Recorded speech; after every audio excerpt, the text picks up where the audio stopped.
Hey everyone, this is Dennis Semeka from the Daily Dot, and today we're playing Tom Clancy's The Division, a third-person cover-based shooter that has set an extremely high bar for AAA releases in 2016. When a weaponized version of smallpox breaks out in New York City and kills millions in days, it's up to the Division, a network of sleeper agents embedded throughout America, to take back the city from rioters, escaped convicts, and other dangerous folks. Midtown Manhattan is your battlefield, and smack dab in the middle of the chaos is the Dark Zone, the area of the city hit hardest by the plague. The Division may only take place in an isolated section of New York, but don't be fooled into thinking this is a small map. The Division's play area is huge. Safe houses where you can take a breather and rearm are spread across New York. They act as fast travel points, and also intelligence gathering locations where you can learn about new side missions. Like most games in the Tom Clancy franchise, use of cover is the most important thing to master during combat, and The Division presents one of the most intuitive and responsive cover systems I've enjoyed since Gears of War. Cover locations you can move to are clearly marked, and by holding down a single button, you smoothly run over to the new position. Enemies are smart about how they use cover, and they're aggressive about trying to flank you. Main missions can be attempted by groups of up to 4 Division agents, and the difficulty of the mission is tailored to the size of your group. So the more people you have along with you, the more your team has to be in constant communication. If you don't know how to quickly and accurately report enemy advances, know how to adjust to help teammates hold a flank, and know how to fall back smartly as a group, the Division is going to wreck you.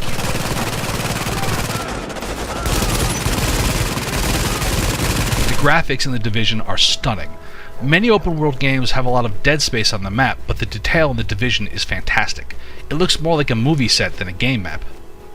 The lighting effects are sublime. Lens flares and water reflections are still impressive after 30 hours of play, and light becomes a serious tactical consideration when your eyes have to adjust to different scenarios. The sound design is also excellent. Suppressed weapons whisper, assault rifles thump and boom in your chest, explosions crack through the air. Play this game with a good pair of headphones.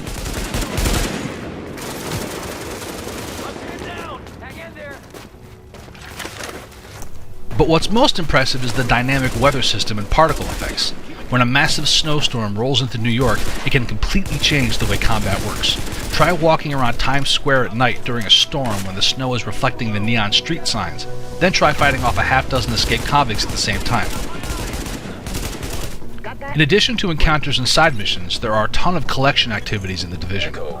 Echoes are digital recreations of past events, constructed from old satellite data and recorded audio, which fill in the blanks as to what happened while the city was falling apart. Oh, that's nasty.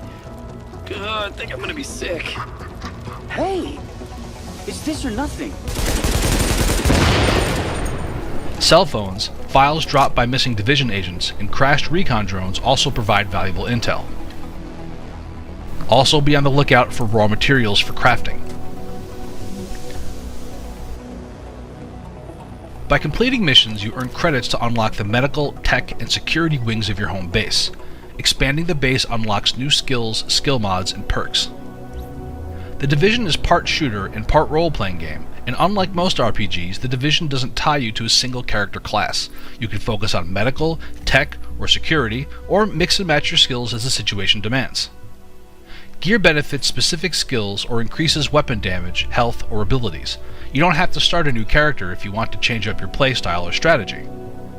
Weapons have an average of 3 slots for mods, like magazines that increase reload speed, scopes that increase headshot damage and accuracy, and grips that increase stability. If you're looking for something specific and can't find that out in the field, you can always try building weapon mods yourself via the crafting system. The best place to get weapons and gear, however, is the Dark Zone, and the price you pay for getting that gear is facing not only high-level computer-controlled enemies, but other players fighting for the same goodies. The Dark Zone is split into 6 levels by difficulty, and if you're in a level-appropriate section, you want a group with you at all times. You'll run into many more elite enemies, which will sorely test all the skills you've acquired. Trying to tackle Dark Zone fights by yourself is suicide. Any loot you pick up in the Dark Zone is contaminated. You have to call for a chopper to extract your loot bag and carry it out for decontamination. When you call for an extraction chopper, nearby players can see a countdown and precisely where the chopper will arrive.